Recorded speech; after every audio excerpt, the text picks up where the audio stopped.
Hello everyone. जैसे कि हमने एक पोल लिया था, उसमें हमने वोट किया कि फिजिक्स एंड मैथमेटिक्स का टॉपिक हमें लेना चाहिए। तो we are starting with that. Okay. तो मेरे पास दो इक्वेशन लिखी है। एक जो इक्वेशन है वो मैथमेटिक्स में हम ज़्यादातर यूज़ करते हैं, और एक जो इक्वेशन है फिजिक्स में हम ज़्यादा यूज़ करते हैं। ओके। इसका हम आज देखने वाले हैं कि ये देखो, इनका स्ट्रक्चर तो सेम है। स्ट्रक्चर में तो कोई फ़र्क नहीं दिख रहा है इन दोनों के। Y equal to M X भी देखो, दो इधर है एक इधर है, इसमें दो इधर है एक इधर है, कोई डिफरेंस इन दोनों में दिख नहीं रहा है। लेकिन इनका जो डिफरेंस है मैथमेटिक्स एंड फिजिक्स का, कि मैथमेटिक्स को हम अंधाधुंध फिजिक्स में यूज़ नहीं कर सकते, ऐसा कुछ डिस्कशन हम आज करने वाले हैं। मतलब मैं ये नहीं कह रहा कि यही टॉपिक होगा, लेकिन ऐसा कुछ समथिंग लाइक दिस डिस्कशन आज हमारा होगा। तो let's start with that. Okay. तो मैं थोड़ा सा कलर वगैरह चेंज करने से ना अच्छा लगता है, इसलिए मैं करता रहता हूँ, तो डोंट माइंड इट। तो मेरे पास ये क्वेश्चन है मैथमेटिक्स की। ओके। ये मुझे बता रहा है कि जो एक्स है ना, उसको अगर मैं बढ़ा दूँ तो वाई भी बढ़ सकता है। कॉमन सेंस की बात है, समझ में आ गया। मतलब इसमें कोई डीप जाने की बात नहीं कि मैं क्यों कर रहा हूँ, ये आप सोचिए भी मत अभी। मैं जस्ट बता रहा हूँ, आप एग्री हो या नहीं, जस्ट आपके दिमाग में सोच लेना। ओके। एक्स अगर मैं बढ़ा दूंगा तो वाई बढ़ जाएगा। अगर मैं एक्स की वैल्यू डिक्रीज कर दूँ तो वाई की वैल्यू भी थोड़ी सी कम हो जाएगी, एम को अगर कांस्टेंट मान ले तो। ओके। तो अगर देखो, हम एक्स की वैल्यू पे वाई की वैल्यू डिपेंड करेगी, ज़रूर करेगी। कोई इसमें ऑब्जेक्शन की बात नहीं है, मैथमेटिक्स है। तो एक्स की वैल्यू बढ़ी तो वाई की वैल्यू ज़रूर बढ़ ही जाएगी। ओके। ऐसे ही कोई अगर मैथमेटिक्स की और इक्वेशंस हो तो उसमें भी वैसे ही a square plus b x plus c, जैसे इसमें मैंने लिख रखा है, या फिर कोई भी एक इक्वेशन हो मैथमेटिक्स की, उसमें हमें ज़रूरत नहीं होती कि मैं किस बारे में बात कर रहा हूँ। देखिए a x plus B equal to c मैंने लिख दिया है कुछ तो यहाँ पे मुझे ज़रूरत नहीं है कि मैं ए बी सी और एक्स की वैल्यू मुझे पता हो, या वैल्यू भी पता हो, तो मुझे क्या है ये जानने की ज़रूरत नहीं है। अगर मुझे एक एग्जांपल में दे दिया, हाँ ए जो है ना वो मैंगो का नंबर है, बी जो है ना वो बनाना है किलो का नंबर है, और सी जो है वो कैट का नंबर है, तो ऐसा अगर कुछ भी दे दिया मुझे, तो वो हो या ना हो मुझे गिवन, अगर मुझे सिर्फ ये इक्वेशन भी दे दी सॉल्व करने के लिए तो मैं कर सकता हूँ। इसमें मुझे जानने की ज़रूरत नहीं कि ए क्या है, ए मैंगो का नंबर है, ए एप्पल का नंबर है, बी बनाना का नंबर है, नहीं कर ज़रूरत मुझे जानने की। ओके। मुझे बस इनकी वैल्यू चाहिए, जो नहीं भी हो तब भी चलेगा। मैं बिना वैल्यू को जाने भी ऐसे लिख सकता हूँ, मैथमेटिक्स मुझे अलाउ करता है कि मैं सी माइनस बी बाई लिख दी एक्स की वैल्यू, तो फिर इन दोनों की अगर वैल्यू हो तो हो, नहीं तो फिर एक्स की वैल्यू ये आ जाएगी। सी बी और ए की वैल्यू अगर मेरे पास नहीं है तो सिंपल है, यहाँ तक कोई डाउट वगैरह नहीं होगा आई थिंक, क्योंकि यहाँ पर डाउट होने जैसी कोई चीज़ भी नहीं है। तो चलते आगे, आपको थोड़ा सा बैकग्राउंड में जा रहा होगा, इग्नोर कीजिए। So let's move forward. अब हम यही चीज़ थोड़ी फिजिक्स में ट्राई करते हैं। ओके। ये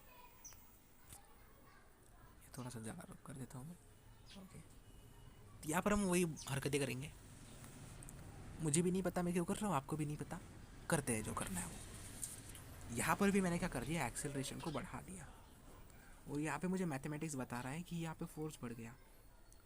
अब देखो इसको वापस एक बार एनालाइज करते हैं। अब इस स्टेटमेंट को है ना, ज़रा हम फिजिकली देखते हैं, ज़रा इसको देखते हैं, इस फिनोमेना को इक्वेशन क्या बता रहा है कि मैंने अगर एक्सेलरेशन बढ़ा दिया तो फोर्स बढ़ जाएगा। ये स्टेटमेंट नॉनसेंस नहीं लग रहा?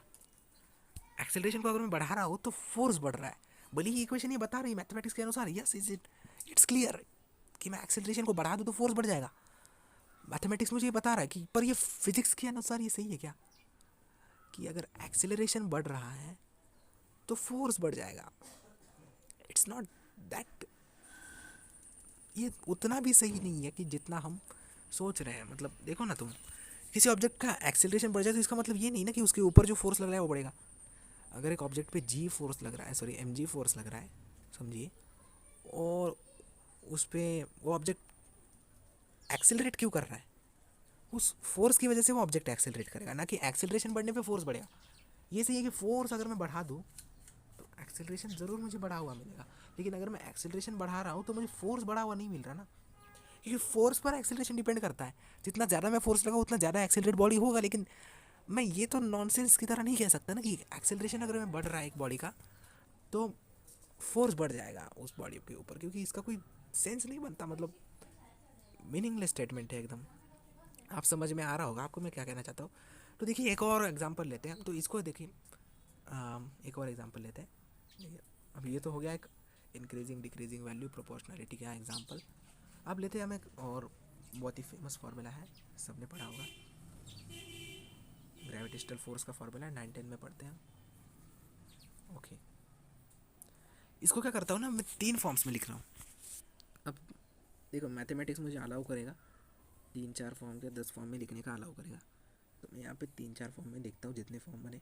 तो पहला फॉर्म मेरे दिमाग में आ रहा है, मतलब मैंने जस्ट रीअरेंज करना है। देखो इसको इधर लेके आएंगे, उसको उधर लेके जाएंगे, यही करना है हमें बस। देखो तो मैं जी को लिख रहा हूँ FR² by M1 M2।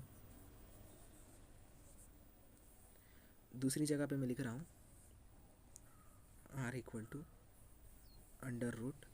√GM1M2 by force of gravitation. Okay, हाँ ग्रेविटेशनल फोर्स है तो FG लिख दो या फिर नॉर्मल F लिख दो, कोई फ़र्क नहीं पड़ेगा। ओके सो मेरे पास ये 3 टाइप आ गए, इस 3 एक ही इक्वेशन के मेरे पास 3 टाइप है अभी, या फिर 3 अरेंजमेंट कह सकते। तो देखिए इस पर चलते हैं पहले। ये जो है प्योरेस्ट फॉर्म है इस इक्वेशन का, इसमें कोई गलती नहीं है, मैं इनको ऑब्जर्व करवाता हूँ आपसे अभी। ये मुझे क्या बता रहा है, मैथमेटिक्स के हिसाब से देखते हैं वापस एक बार। क्या मैं फोर्स बढ़ा रहा हूँ ना, ये फोर्स अगर मैंने बढ़ा दिया ना तो जी की वैल्यू बढ़ जाएगी। या फिर अगर मैंने 2 ऑब्जेक्ट के बीच का डिस्टेंस बढ़ा दिया, शॉर्टेस्ट डिस्टेंस, तो मुझे जी की वैल्यू बढ़ी हुई मिल जाएगी। मैथमेटिक्स मुझे ये बता रहा है। यहाँ पर क्या दिख रहा है, अगर मैं 2 ऑब्जेक्ट का पहले का मास बढ़ा दूँ 2 ऑब्जेक्ट में से, तो मुझे उस ऑब्जेक्ट के बीच का डिस्टेंस जो है वो बढ़ते हुए दिखेगा उन दोनों ऑब्जेक्ट के बीच का। ओके, या फिर मैं उनका फोर्स कम कर दूँ, सॉरी फोर्स भी बढ़ा दूँ, तो मुझे इन दोनों के बीच का डिस्टेंस जो है वो बढ़ते हुए दिखेगा, सॉरी कम होते हुए दिखेगा। इनवर्स प्रोपोर्शन है ना, फोर्स बढ़ा दिया तो ये कम हो जाएगा, इनवर्स प्रोपोर्शन। ये सबको क्लियर है, मैथमेटिक्स मुझे ये बता रहा है। लेकिन क्या ये आपको नॉनसेंस नहीं दिख रहा? वापस एक बार नॉनसेंस वाली बात वापस एक बार आ रही है। देखो जी जो है ना वो यूनिवर्सल ग्रेविटेशनल कांस्टेंट, ये तो सबको पता है।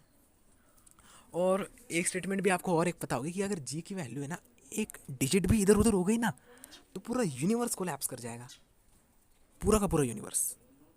ये इतनी प्रिसाइज या फिर कह सकते इतनी एक्यूरेसी, मतलब क्या कहते हैं, थोड़ा भी बहुत इधर उधर हो गया तो यूनिवर्स कोलैप्स हो जाएगा। और ये बोल रहे हैं मैथमेटिक्स के अनुसार कि जो फोर्स है ना वो बढ़ा देने पर जी की वैल्यू बढ़ जाएगी, पर जी तो एक कांस्टेंट है ना, जी तो एक कांस्टेंट है, जी की वैल्यू किसी इनमें से किसी पर डिपेंड ही नहीं कर रही। जी की वैल्यू एक कांस्टेंट है और वो not dependent, it's independent of everything. G से कांस्टेंट, कांस्टेंट किसी पर डिपेंड क्यों करेगा? 5 मैंने लिख दिया और 5 किस पर डिपेंड करेगा? एक नंबर है, 5 कांस्टेंट है, करेगा ही नहीं ना किसी पर डिपेंड, क्यों करेगा? समझ में आ रहा है? नॉनसेंस हो गया ना कि कांस्टेंट जो है, रुको रुको रुको रुको, हाँ एक कांस्टेंट जो है, रुको मैं वापस एक बार एलैबोरेट करता हूँ। हाँ ये नॉनसेंस हो गया ना कि एक कांस्टेंट जो है वो दूसरे क्वांटिटीज़ पे डिपेंड कर रहा है। उसे कांस्टेंट ही हमने क्यों कहा? क्योंकि वो वेरिएबल नहीं है। और अगर फिर वो वेरिएबल क्वांटिटीज़ पर डिपेंड कर रहा है, जैसे कि force and distance between particles and masses, तो उसे हम कांस्टेंट कहेंगे ही नहीं ना। भले ही अगर मैं कैलकुलेट कर लूँ किसी ऑब्जेक्ट के ऊपर का, अगर मैंने किसी ऑब्जेक्ट के ऊपर का ग्रेविटेशनल फोर्स कांस्टेंट कैलकुलेट कर लिया, उसके उन 2 मासेस के बीच का डिस्टेंस कवर, शॉर्टेस्ट डिस्टेंस मैंने कैलकुलेट कर लिया और उनके दोनों के मासेस के प्रोडक्ट से मैंने डिवाइड कर दिया, तो मुझे मिलेगी जी की वैल्यू, ज़रूर मिलेगी। पर क्या ये इसे लिखने का सही तरीका है क्या? मतलब देखो मुझे कैलकुलेशन करने के लिए तो मैं कुछ भी कर सकता हूँ और मेरी सही वैल्यू आ भी जाएगी, आ भी जाएगी सही वैल्यू। लेकिन इसको इस तरह से कोई लिखेगा कि इससे दिख रहा है कि जी जो है उन पर डिपेंड करता है, लेकिन G is a constant and it can not depend on anything. So हम इस तरह से नहीं लिख सकते इक्वेशंस को, ये एक प्योर नॉनसेंस स्टेटमेंट है। समझ में आ रहा है? या फिर उसे उल्टा भी बात कर ले तो फिर किसी की वैल्यू जी पर तो डिपेंड नहीं कर रही, क्योंकि जी एक कांस्टेंट है, उस पर कोई डिपेंड नहीं करेगा और वो किस पर डिपेंड नहीं करेगा। भाई कूल डूड है ना। तो जो आप देखें यहाँ पे चलते हैं, ये स्टेटमेंट हमें क्या बता रहा है। देखो मैंने 2 ऑब्जेक्ट का मास बढ़ा दिया, ओके मेरे पास एक डब्बा रखा है और उससे थोड़ा दूर मैंने एक पत्थर रख दिया, ओके, और उन ऑब्जेक्ट का है ना, मतलब मैंने क्या कर दिया, उस डब्बे में ना पानी भर दिया। तो ये स्टेटमेंट मुझे बोल रही है कि मैंने क्या कर दिया, तो उन दोनों के बीच का डिस्टेंस बढ़ जाएगा। लग रहा है ना नॉनसेंस? ये समझ में आ रहा है आपको? हाँ ये कैलकुलेशन करके वही आएगा, लेकिन देखो ना कैलकुलेशन करके मैंने जी से मल्टीप्लाई कर दिया, उन दोनों के बीच का ग्रेविटेशन फोर्स से उसमें डिवाइड कर दिया और उसका अंडर रूट ले लिया, तो मुझे मिल जाएगा उन दोनों के बीच का डिस्टेंस, ज़रूर मिल जाएगा। लेकिन ये जो उसका लिखने का तरीका ये तो गलत है ना। ये बोल रहा है कि मैं इसको बढ़ा दूँ तो ये बढ़ जाएगा, इसको बढ़ा दूँ तो भी ये बढ़ जाएगा, इसको तो हम बढ़ा भी नहीं सकते, लेकिन ये फिर भी बोल रहा है इसको बढ़ा दूँ तो ये बढ़ जाएगा, इसको बढ़ा दूँ तो ये, इसको बढ़ा दूँ तो ये कम हो जाएगा। ऐसे इस स्टेटमेंट की इक्वेशन बोल रहा है। तो मैथमेटिक्स में तो सब अलाउ था, लेकिन फिजिक्स में अजीब सी चीज़ें हो रही है। फिजिक्स तो मतलब चीज़ें कुछ अजीब हो रही है। पूरा मैथमेटिक्स का हम अंधाधुन यूज़ नहीं कर पा रहे, जैसा हम पहले करते थे वैसा हम अब फिजिक्स में कर नहीं पा रहे। मैथमेटिक्स तो हम कुछ भी कर लेते हैं, लेकिन क्या हो रहा है फिजिक्स में कुछ अजीब सी चीज़ें हमें दिख रही है, तो उनको हम एलैबोरेट करते हैं वापस एक बार। देखें मेरे पास एक इक्वेशन है F=ma। अब मैं कहूँ कि इसको इससे ज़्यादा अच्छा लिखने का तरीका ये, इससे ज़्यादा अच्छा तरीका ये है, तो कोई आकर कहेगा भाई क्यों, ये और ये एक ही तो है, बस रीअरेंजमेंट तो है। ओके, पर ये जो लॉ है ना, ये उससे अच्छा इसको ये एक्सप्लेन करना है। इसको भी मैं एलैबोरेट करता हूँ वापस एक बार। ओके, समझना इसे ज़रूर, क्योंकि एक जब तक आपके पास बेसिक अंडरस्टैंडिंग नहीं होगी ना, आप कुछ नहीं कर सकते। ये लोग सिलेक्ट हो जाते हैं बड़े बड़े कॉलेजेस पे, लेकिन एक जिसकी ज़रूरत होती, मतलब तुमने सब कुछ सीख लिया, इंग्लिश बोलनी भी आ गई, तुमने मतलब क्या कहते हैं ना, पूरा इंग्लिश पे ग्रेजुएशन कर लिया, लेकिन तुम्हें ABCD नहीं आती, ये कुछ इस तरह से हो गया। इंग्लिश में ग्रेजुएशन होता है या नहीं ये मुझे नहीं पता, होता होगा शायद, PhD मुझे नहीं पता यार, चलो जाने दो। लेकिन तुम्हें ABCD नहीं आती, लेकिन तुमने इंग्लिश में ग्रेजुएशन कर लिया, इस तरह से कुछ है ये। तो यही हमें सीखना पड़ेगा कि फिजिक्स का बेसिक तो क्या है, मीनिंग क्या है, किस पर डिपेंड कर रहा है ये। इसमें बस मैथमेटिक्स यूज़ नहीं हो रहा, एक कुछ और भी इसमें चल रहा है जो हमें बताया नहीं गया है आज तक, या फिर बताया भी गया हो, कुछ लकी हो, कुछ मिल गए हो अच्छे टीचर्स तो ज़रूर बता दिया होगा, लेकिन ज़्यादातर लोगों को ये नहीं पता होता कि फिजिक्स में बस मैथमेटिक्स यूज़ नहीं होता सॉल्व करने के लिए, एक और स्टेटमेंट भी होती है जिसपे फॉर्मूले और सब कुछ बनाए जाते हैं, जिससे दिखाता हूँ मैं आपको।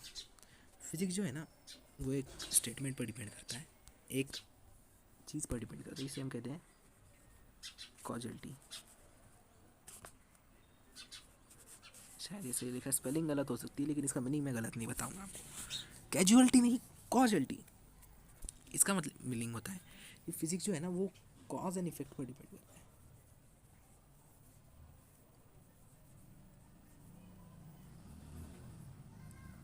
Cause and effect plus mathematics तो एक टूल है फिजिक्स को सॉल्व करने का, बट फिजिक्स की इक्वेशन मेन क्या बताती है कि कॉज क्या है और उसका इफेक्ट क्या है।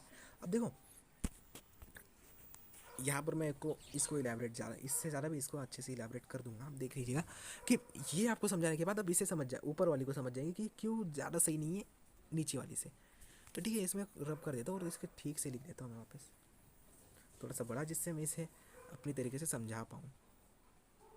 Again it's bit lacking, but I think it's okay. मैं स्पीड भी बढ़ा दूंगा थोड़ा सा वीडियो का, जिससे आपका टाइम बच जाएगा। Okay, so I am writing A equals F/m, acceleration of the particle is equal to force acting on the particle by mass of it। क्यों ये ज़्यादा सही, अब इसको फोर्स नेट लिख देते हैं, क्योंकि अब वापस कुछ लोग बोलेंगे कि न्यूटन का सेकंड लॉ है, फोर्स नेट होता है, ये समझने वाली बात है वैसे, लेकिन ठीक है लिख दिया। ओके, वेक्टोरियली लिखना है या नहीं, चलो वेक्टोरियली कर देते हैं, कोई बात नहीं है इस पर कोई, हाँ ठीक है चलो। तो acceleration equal to F net by mass, ये क्यों ज़्यादा सही है उससे, देखो अब यहाँ से हमें कॉज एंड इफेक्ट ठीक से दिख रहे हैं, कॉज एंड इफेक्ट का ये अरेंजमेंट सही है more than the previous arrangement of this. F=ma से ज़्यादा अच्छा अरेंजमेंट इसका ये है, और न्यूटन के जो प्रिंसिपिलिया मैथमेटिका, शायद प्रोनाउंसिएशन गलत हो सकता है शायद, उस बुक में भी यही लिखा हुआ है। लेकिन क्या है, सिंपलिसिटी के लिए हमारे बड़े बड़े प्रोफेसर्स लोग, आपको तो पता ही है, वो इस तरह से लिख देते हैं, जिनको बहुत ज़्यादा नॉलेज होती है फिजिक्स की। इसका मतलब ये नहीं कि मुझे है मैंने भी पढ़ा ही है, इसको बहुत दिन भी नहीं हुए, उनसे करनी होगा मुझे, बस मैंने सीख लिया तो अच्छा लगा पढ़ाना, किसी को बताऊँ ऐसा लगा तो मैं बता रहा हूँ, जस्ट फ्रेंड हो, जिसको आपको दिखाना है उसको दिखा सकते हैं आप। फ्री ऑफ दिखाने के लिए। ओके, वीडियो कोई प्राइवेट वगैरह नहीं है, पैसे वगैरह नहीं लगेंगे। हाँ, चलते हैं मेन स्टेटमेंट पर। Acceleration equal to F net by M. Okay, तो कॉज एंड इफेक्ट को ये बेटर एक्सप्लेन करता है, मतलब कॉज एंड इफेक्ट को ये बेटर रिप्रेजेंट करता है। देखो अब मैं आपको बताता हूँ, एक बॉडी है जिसका मास एम है, उस पर अगर मैं कुछ फोर्स लगा दूँ तो क्या, तो वो बॉडी एक्सेलरेट करेगी। यही ये स्टेटमेंट बता रहा है हमें। तो देखो ये स्टेटमेंट पहली बात क्या बता रहा है, न्यूटन का second law. Acceleration force, net force की जो डायरेक्शन होगी वही एक्सेलरेशन की भी डायरेक्शन होगी। ये तो सबको पता है, चलो ये टॉपिक भी नहीं है हमारा, जस्ट मैंने बता दिया। ओके, तो अगर मैं ऑब्जेक्ट पर फोर्स लगा रहा हूँ तो ऑब्जेक्ट एक्सेलरेट करेगा। ओके, तो मेन चीज़ यहाँ पर जो है ना वो एक्सेलरेशन है, फोर्स और मास की जगह। अगर मैं एक ऑब्जेक्ट पर फोर्स लगा रहा हूँ और उसका कुछ मास m है तो वो एक्सेलरेट करेगा। अब देखो, जो फोर्स अगर मैंने ज़्यादा लगा दिया तो वो मास ज़्यादा एक्सेलरेट करेगा। अब देखो मैं क्या कर रहा हूँ, एक सेम अमाउंट ऑफ फोर्स एक छोटे से मार्बल पर लगा रहा हूँ और वही अमाउंट ऑफ फोर्स मैं एक ट्रक पर लगा रहा हूँ।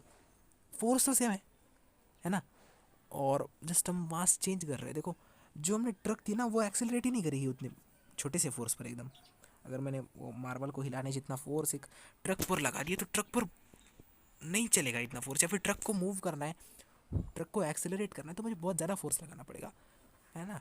तो मास अगर ज़्यादा हो तो मुझे फोर्स ज़्यादा लगाना पड़ेगा। अगर मेरे पास समझो कोई बॉडी को मुझे 1 मीटर पर सेकंड स्क्वायर से एक्सेलरेट करना है, ओके, और पहली बॉडी है कि उसका मास 1 किलोग्राम है, समझ लेते हैं।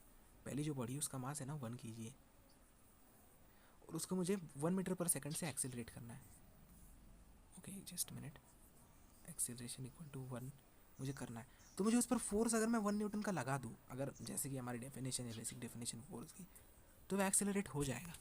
ओके, पर अगर मैं, मेरे पास मास बहुत ज़्यादा हो, जो मेरे पास 1 मिलियन किलोग्राम का मास है, मिलियन ये एम क्यू टाइप नहीं हो रहा है यार, हाँ 1 मिलियन किलोग्राम का मास है, और उसे मुझे वापस एक बार एक्सेलरेट करना है 1 मीटर पर सेकंड स्क्वायर, तो उस पर मुझे फोर्स अब उतना ही, अगर मैं 1 न्यूटन का फोर्स लगा दूँ तो क्या वह एक्सेलरेट होगा भी?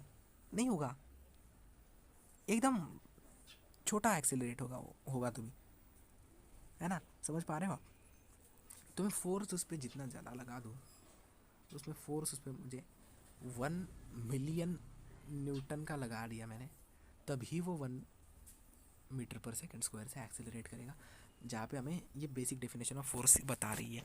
तो ये फोर्स का जब एक्सपेरिमेंटली न्यूटन ने किया था ना, न्यूटन भाई साहब ने, तो उन्होंने क्या देखा था, देखो जब मास ज़्यादा है, जब एक ऑब्जेक्ट का मास है ना ज़्यादा है, तब उसका एक्सेलरेशन कम आ रहा है, पर अगर उस पर मैं फोर्स ज़्यादा लगा रहा हूँ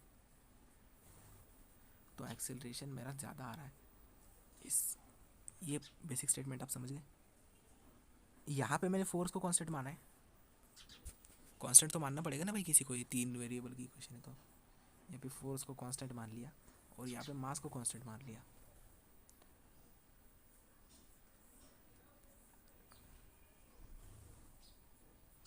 मास को कांस्टेंट मान लिया, नीचे ऊपर हो गया, जाने दो उधर, है ना।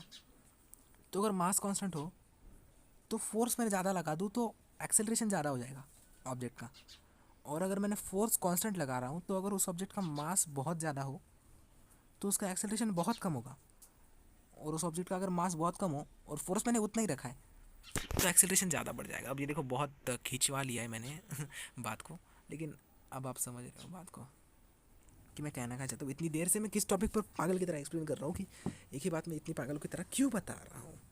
जस्ट वेट अ मिनट, ये वापस लोड हो रहा है एक बार, ये बूढ़ा हो गया फ़ोन थोड़ा, एज हो गई है, वेट।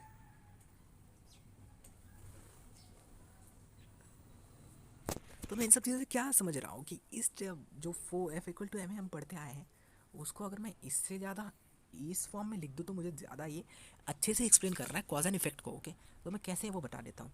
फोर्स जो है उसकी वजह से एक बॉडी एक्सेलरेट होगी, किसी ऑब्जेक्ट पे हम एक्सेलरेशन कब आएगा, फोर्स की वजह से ही तो एक्सेलरेशन आएगा, force is a cause of acceleration, ये तो सबको पता होगा कि अगर मैं फोर्स ना लगाऊँ तो बॉडी एक्सेलरेट ही कैसे होगी, अगर हम इनर्शियल फ्रेम से देख रहे हैं तो, क्योंकि लॉ भी इनर्शियल फ्रेम में ही वैलिड होता है, इनर्शियल फ्रेम का वीडियो जल्दी आएगा तो अगर मैं किसी ऑब्जेक्ट पर फोर्स लगा रहा हूँ तभी तो एक्सेलरेट होगा, और मास एग्जिस्ट करता है इसलिए, मास है इसलिए तो फोर्स यार पीछे का आवाज़ थोड़ी देर के लिए इग्नोर कर दिया, मैं वापस बताता हूँ। मास है इसीलिए तो एक्सेलरेशन एंड फोर्स को हम बारे में बात कर रहे हैं। अगर मास ही ना हो तो क्या मतलब इन सब का बातें करने का, है ना। तो मास पर डिपेंड कर रहा है ये नहीं कहेंगे, लेकिन मास है, मास एक कॉज है एक्सेलरेशन का, ऐसा क्लियरली तो नहीं लेकिन इनडायरेक्टली वगैरह वगैरह थोड़ा हम कह सकते हैं। लेकिन मतलब ये थोड़ा मास थोड़ा अलग चीज़ है, ये इनमें नहीं आता। मतलब ठीक है, फोर्स की बात कर लेते हैं बस। तो force is cause of acceleration, क्योंकि फोर्स की वजह से एक्सेलरेशन आ रहा है, and acceleration is effect of force. Acceleration is effect and force is the cause. Mass exist करता है इसलिए ये दोनों है, समझ रहे हो आप। हाँ, और इसमें क्या है, इसमें वो अच्छे से इलैबोरेट नहीं कर रहे हैं, और वो क्यों नहीं कर रहे हैं आप समझ रहे हो इसे देखकर, है ना। अब इसमें ज़्यादा समझाने की ज़रूरत नहीं पड़ेगी। तो एट द एंड हमें कंक्लूजन क्या मिला इन सब का, फिर आपका ये फिजिक्स जो है ना वो बस मैथमेटिक्स पर डिपेंड नहीं करता। फिजिक्स सिर्फ मैथमेटिक्स पर डिपेंड नहीं करता, but physics cause and effect पर भी डिपेंड करता है कि किसका कॉज है। फिजिक्स ही मतलब फिजिक्स से ज़्यादा फिजिक्स की इक्वेशन हम बोल देते हैं जो है वो मैथमेटिक्स पर सिर्फ डिपेंड नहीं करती, वो कॉज एंड इफेक्ट पर डिपेंड करती है। मुझे कुछ भी कहीं पे भी रीअरेंज करके इस तरह से नहीं लिख सकते, ये पूरी तरह से मैथमेटिकली ट्रू है, बट फिजिक्स के हिसाब से ये नॉनसेंस है। और नॉनसेंस एंड फॉल्स में एक बहुत बड़ा डिफरेंस होता है कि नॉनसेंस फॉल्स के भी नीचे वाला जगह होता है है ना। नॉन फॉल्स को हम सेकंड क्लास कहते हैं तो नॉनसेंस इज थर्ड क्लास। तो फिजिक्स के हिसाब से नॉनसेंस होता है कि हम इस तरह से लिखते हैं। तो फिजिक्स एंड मैथ में ये डिफरेंस है कि मैथ में कुछ भी कहीं पे भी लिख सकते हैं, हमें वैल्यू की ज़रूरत नहीं है। हमें वैल्यू की, हाँ समझो वैल्यू की तो ज़रूरत है, लेकिन हमें पता होने की ज़रूरत नहीं मैथ्स में कि ये क्या है, ये क्या है, और ये क्या है, या फिर ये क्या है, एक्स क्या है। हमें पता नहीं करने की ज़रूरत कि ये समझो बॉयज़ का नंबर है एक क्लास में, और ये जो है वो मैंगोज़ का नंबर है, उन्हें बांटने का, बी जो है वो बिस्किट है, पहले कुछ बनाना बोला था, सी जो है वो उन्हें बिल्लियाँ बांट दी, तो इनका नंबर की हम ही नहीं जानना, नहीं ज़रूरत। ऐसे भी हम सॉल्व कर देंगे इसे, बोल दिया X plus B equal to C का सॉल्व कर दो, एक्स की वैल्यू निकल गई B minus sorry minus B plus C by A, हो गया। इसकी कोई ज़रूरत नहीं, इसमें हमें क्या जानने की ज़रूरत भी पड़ी। मैथमेटिक्स में तो कुछ भी कहीं भी कर सकते हैं, लेकिन फिजिक्स में नहीं। फिजिक्स में नॉनसेंस हो जाता है अगर हम कहीं पे भी कुछ भी लिख ले तो फिजिक्स में हमें क्या करना है, जानना है कि हम कर क्या रहे हैं। फिजिक्स में ये जानना ज़रूरी है कि हम कुछ भी कहीं पे भी नहीं लिख सकते, हम जो स्टेप कर रहे हैं आगे वाली उसे हमें जानना होता है कि हम कर क्या रहे हैं। मैं ये स्टेप लिख दिया मैंने तो ये क्यों लिख दिया, क्या ये सही है। फिजिक्स बस मैथमेटिक्स नहीं है, फिजिक्स कॉज एंड इफेक्ट पर भी डिपेंड करता है। मैंने लिख दिया E is equal to M C square, तो इसका ये मतलब नहीं हुआ कि मैंने अगर सी स्क्वायर बढ़ा दिया तो एनर्जी बढ़ जाएगी, ओके, क्योंकि सी जो है वो लाइट का वेलोसिटी है इन वैक्यूम, ओके। तो ये बिल्कुल भी बढ़ नहीं सकता, है ना। तो कुछ इस तरह से ये होता है फिजिक्स एंड मैथ्स का। आई होप आपको समझ में आया होगा, क्योंकि ये मैंने मतलब फर्स्ट टाइम लेक्चर था तो आई थिंक इट्स डिफ़िकल्ट, थोड़ा बहुत गलती हुई होगी, एंड आई नो थोड़ी बहुत मिस एक्सप्लेनेशन भी मैंने की होगी ज़रूर, but I just try to explain. I think आपको समझ में आ गया। तो कमेंट में लिख देना कैसा लगा वीडियो, और कुछ इंप्रूवमेंट वगैरह की ज़रूरत हो तो बता देना, ओके। आई थिंक आप समझ गए हो सब कि मैं क्या सिखाना चाहता था वगैरह। सिखाना नहीं, हम डिस्कस कर रहे थे, ओके। सो अगला टॉपिक क्या हो वो बता देना, मैं आपको टॉपिक बता देता हूँ कि किन में से क्या आप चूज़ कर सकते हो। अगले टॉपिक की भी कमेंट में करना। मेरा आई थिंक मुझे इनर्शियल फ्रेम पर करने जैसा कर रहा हूँ ऐसा लग रहा है, इनर्शियल रेफरेंस फ्रेम, या फिर आपके पास है एक्सेलरेशन ड्यू टू ग्रेविटी, जी ये भी एक टॉपिक है, पहला टॉपिक है। दूसरा इनमें से आप किसी पर भी, या फिर वाई मून अर्थ क्या ऊपर गिर क्यों नहीं जाता, तीसरा टॉपिक है। क्योंकि अब इसका जो है ना, ये टॉपिक अगर आपने बोल भी दिया ना, मतलब एवरीवन जो बाकी के लोग हैं, मतलब मैंने जहाँ पे देखा है कि सेंट्रीफ्यूगल फोर्स की वजह से का एक्सप्लेनेशन दे देते हैं कि सेंट्रीफ्यूगल फोर्स की वजह से नहीं गिरता। तो ये जैसे हमने बात की ना, ये नॉनसेंस स्टेटमेंट जैसा कुछ है। तो अगर आपको ये टॉपिक भी चाहिए तो आप ये कर सकते हैं। फिर इनर्शियल फ्रेम एंड जी हमारे पास टॉपिक है, ये भी इन तीनों में से आपको जो चीज़ करना है कर सकते हैं। मिलते हैं अगली वीडियो में, तब तक के लिए bye, thank you for watching.